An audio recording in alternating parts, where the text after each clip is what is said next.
Olá, meu nome é Roberto e esse é o Primeiro Contato. E hoje eu estou de volta para poder fazer uma resenha literária porque eu, esses dias, estou tentando fazer vídeos ensaio, porque eu estou tentando experimentar um pouco mais com a edição.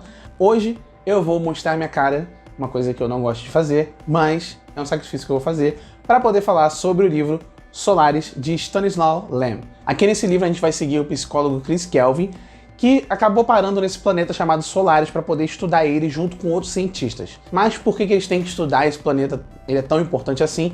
Porque ele é constituído na sua maior parte por esse oceano vivo inteligente que ninguém entende mais ou menos como é que ele funciona. O problema mesmo é que quando ele chega lá, ele recebe a notícia de que um dos cientistas aparentemente se suicidou e os outros meio que não querem falar com ele, ficam evitando ele. Um deles fica no quarto, não quer abrir a porta, e o terceiro cientista meio que é um babaca e nunca responde as perguntas dele diretamente. E assim o protagonista fica meio que perdido nessa estação de pesquisa e as únicas pessoas com quem ele realmente conseguiria se comunicar não querem falar com ele.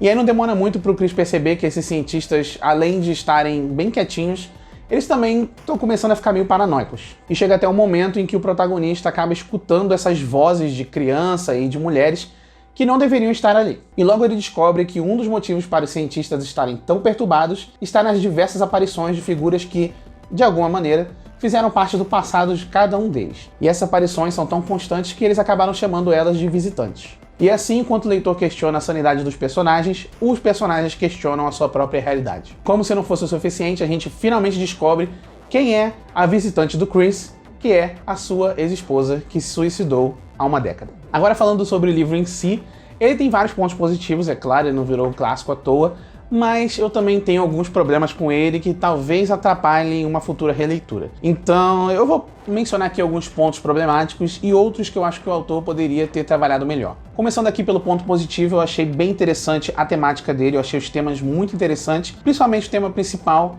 que é sobre redenção. Eu achei bem legal a maneira também como ele não só deu passado traumático, mas como cada um dos personagens meio que tenta fugir disso. Uma das teorias bem interessantes que é a que eu compro nesse livro é que a interpretação do oceano é que ele meio que funciona ali como uma maneira de forçar esses personagens a realmente lidarem com esse trauma do passado. Isso eu achei muito interessante, eu achei que foi a parte em que o autor realmente obteve sucesso aqui. Aqui o autor vai tentar, ao longo da obra inteira, alternar entre um momento mais dramático e algumas sequências mais científicas, onde ele detalha bastante informações técnicas, informações sobre o planeta Solaris. Ele até cria aqui um estudo chamado Solarística, que foi um estudo desenvolvido por anos, onde vários cientistas começam a meio que colocar as suas observações sobre o planeta e o comportamento dele. Mas é claro que ninguém consegue chegar a um consenso porque cada um desses cientistas precisa lidar com o seu próprio trauma e também porque o oceano meio que não ajuda eles. Uma outra coisa que eu gostei bastante nesse livro aqui foi essa sensação de claustrofobia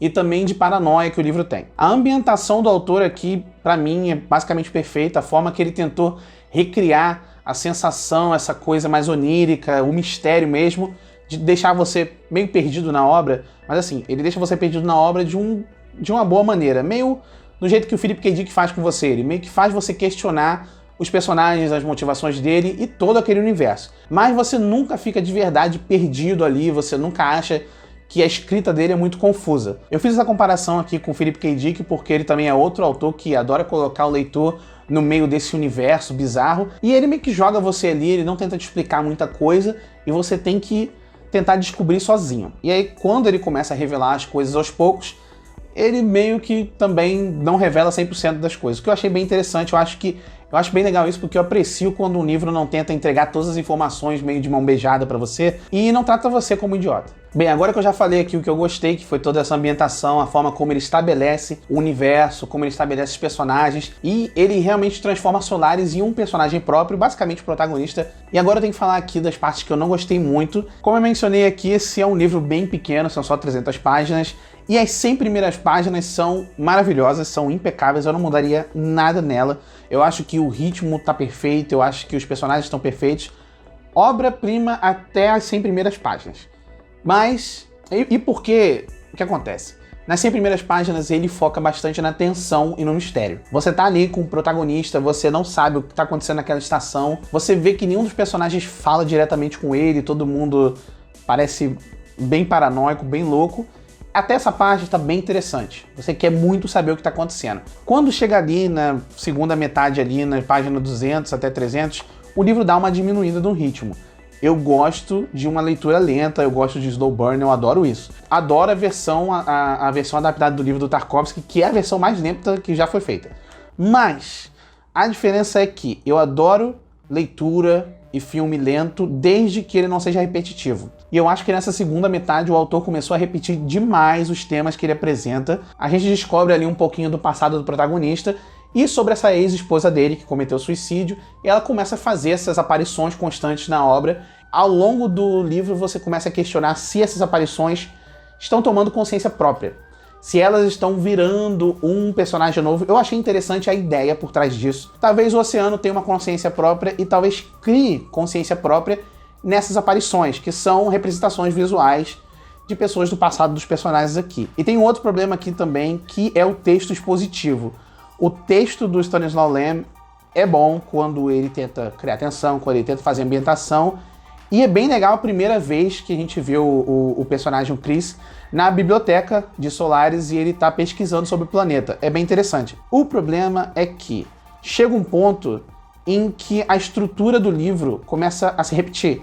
É sempre o Chris repetindo uma ação que ele fez, e aí ele tem contato com a aparição, ele tenta falar com outro cientista, o cientista é babaca, não ajuda ele. Então chega um ponto do livro em que parece que você tá relendo ele. E não é nem aquela releitura interessante estilo Westworld, sabe? Onde cada releitura traz uma nova informação. É basicamente, parece que o livro meio que ficou perdido e não sabe aonde ir. Ainda assim, lembra, né? Porque as pessoas gostam de ser 880. Lembrando, eu acho ainda muito interessante o debate que ele traz aqui. Mas em questão de escrita mesmo, narrativa, eu acho que a narrativa dele se perde bastante no segundo ato. Eu falo ato, mas segunda metade do livro. E essas partes que eu mencionei sobre o texto ser expositivo demais, tem horas que o autor abandona completamente o drama do personagem para simplesmente começar a explicar sobre a superfície do planeta, sobre como ele funciona, sobre outros cientistas que tiveram contato com ele. Isso é muito interessante, mas às vezes chega em um momento que quebra completamente a narrativa. E me incomoda um pouco.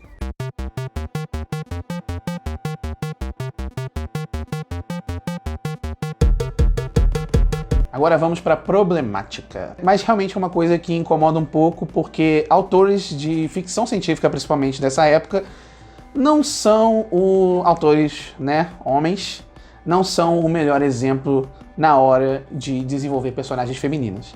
E a única personagem, que nem é uma personagem de verdade, aqui ela meio que é mais um símbolo do protagonista, que é um verdadeiro personagem aqui. A única personagem que a gente tem aqui é a ex-esposa do Chris, que é a única mulher aqui nesse livro, e mesmo assim ela não é uma mulher de verdade, ela é essa representação da cabeça dele.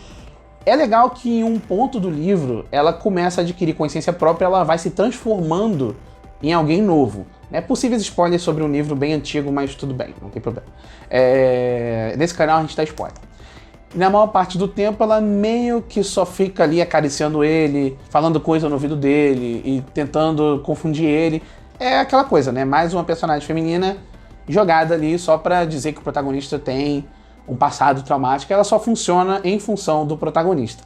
E tem uma outra coisa que isso até dá pra relevar, porque ela tem um propósito na narrativa, ao contrário de uma outra personagem aqui que é meio confusa, que tem um dos cientistas chamado Gibarian, eu não lembro como é que é a pronúncia. Ele tem um dos visitantes dele, o visitante dele é uma mulher negra, alta e representada na maioria das vezes como uma mulher nua. E ela é colocada de uma forma bem gratuita aqui nesse livro, de uma forma gratuita que ficou bem estranha. Ela aparece num momento aleatório aqui no livro, é pra ser um momento chocante.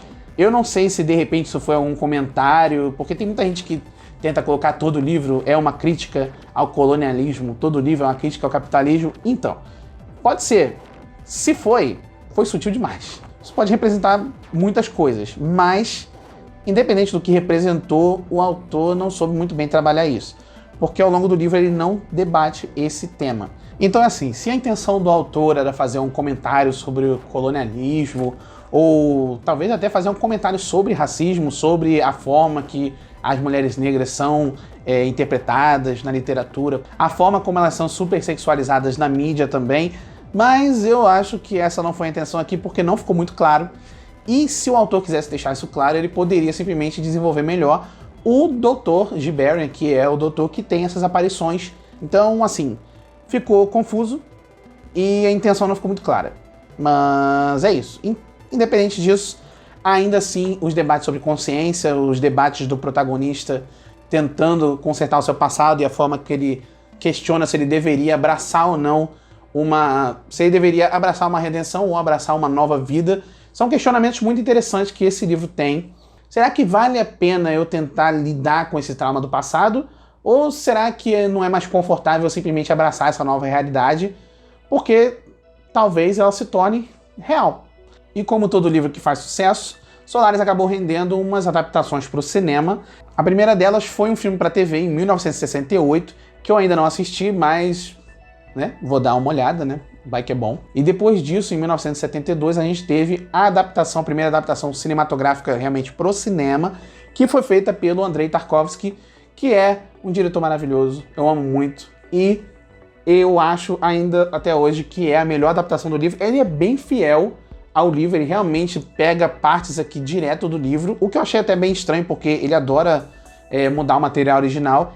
Ele usou muitos trechos daqui, e mesmo assim, ele fez algumas mudanças que eu achei que foram, assim, eu acho que essas mudanças realmente melhoraram o livro. A maioria dos problemas que eu tive com a leitura, o Tarkovsky melhorou na obra. É um festival visual, a direção de arte é impecável, então, assim, eu não sei quantas vezes eu vou voltar para ler esse livro, mas eu sei que a versão do Tarkovsky eu vou assistir basicamente todo ano. E depois disso, lá em 2002, a gente teve a versão do Steven Soderbergh, que foi a versão norte-americana. Claro, como sempre, o norte-americano tem que ter uma versão, porque o estadunidense não sabe ler.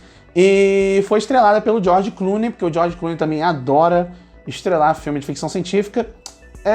Assim, a versão norte-americana é aquela coisa, Ele não decide no que ele quer focar.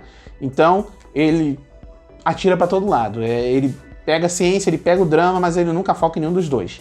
Enquanto a obra do Tarkovsky foca totalmente no drama. A parte científica aqui do Solaris e tal, ela é representada visualmente, mas o importante mesmo é o drama do protagonista. Então essa é a grande diferença entre as duas adaptações. A versão russa, mais introspectiva, mais detalhada, bem similar do livro. Ele pega as melhores partes do livro e conserta as piores partes do livro. Enquanto a versão norte-americana, ele tentou também, ele adaptou até mais, ele mudou mais coisas do livro do que a versão russa, mas não ficou tão envolvente. Assim, claro, é gosto, E ele tem muito mais ação, um filme mais movimentado, mais dinâmico do que o do Tarkovsky. Aí é de cada pessoa. Agora, voltando pro livro em si. Por incrível que pareça, eu gostei de Solaris. Eu não amei. Eu achei que a escrita do autor, ela é boa, mas chega um ponto em que o livro começa a ficar meio redundante. Eu achei que um dos grandes defeitos dele foram os diálogos. Os personagens, aqui a gente tem basicamente humano, só 3 personagens, 3 cientistas. E a gente tem a ex-esposa do protagonista. E eu não sei se isso é um problema do Stanislaw Lem, porque eu só li Solaris até agora dele, eu não tenho contato com outras obras dele, eu tenho que ler. Eu não sei se é um problema dele, mas isso é uma coisa também que acontece com outros atores, tipo William Gibson. Eu percebi que todos os personagens aqui, eles falam no mesmo tom, eles têm a mesma personalidade na hora de conversar, é sempre essa mistura, sabe, de arrogância, de confusão. Com todas as considerações, eu acho ainda que Solaris é um livro que vale muito a pena ler, ao contrário de outros livros. Esse aqui é fácil de compreender porque ele é considerado um clássico. Bem, eu não tenho o costume de dar nota aqui no primeiro contato, porque a arte é subjetiva, toda aquela coisa, a gente não pode resumir tudo em nota. Mas o pessoal gosta de nota. Então por que a gente não vai dar nota? Vamos dar nota. Se eu tiver que dar uma nota para Solaris de 1 a 5, eu dou 3,5. De bom para muito bom. É uma obra original, interessante, bem estabelecida, ótimo estabelecimento, poderia ser melhor construída. Mas, ainda assim, vale a pena. E é isso, pessoal. Essa foi uma resenha sobre Solaris. Deixa aí nos comentários o que você achou sobre o livro, se você já leu ou não. E se você tem um outro livro, filme ou série que você gostaria de ver resenhado, criticado, analisado, tudo mais por aqui. É isso. Essa semana a gente teve um vídeo também... Essa semana não, Na semana passada a gente teve um vídeo sobre os bastidores de Star Trek. E aí eu vou tentar meio que fazer agora isso com o canal, alternar entre vídeo ensaio e vídeo aparecendo eu. Vou tentar trazer mais resenhas literárias pra cá, porque eu notei no Instagram que tem um pessoal que pergunta por isso. Então, fazer o quê? Vamos agradar o pessoal de todos os lugares. Vamos agradar o pessoal do Instagram com resenha literária, vamos agradar o pessoal do Twitter com polêmicas e problematizações, e também vamos agradar o algoritmo do YouTube lançando vídeo toda semana, por que não? E o que você pode fazer? Você pode agradar o Primeiro Contato Sci-Fi. Você pode simplesmente curtir esse vídeo, seguir o canal, ativar o sininho, seguir as redes sociais e o nosso incrível site, que está novo, bonito e está correndo como Dom Toretto em Velozes e Furiosos na franquia inteira, antes de The Rock sair dela. It's been a long day without you, my friend. E é isso aí, pessoal. Diz aí nos comentários o que você achou sobre esse vídeo e o que você gostaria de ver por aqui. Até a próxima. Tchau. Nunca é um adeus.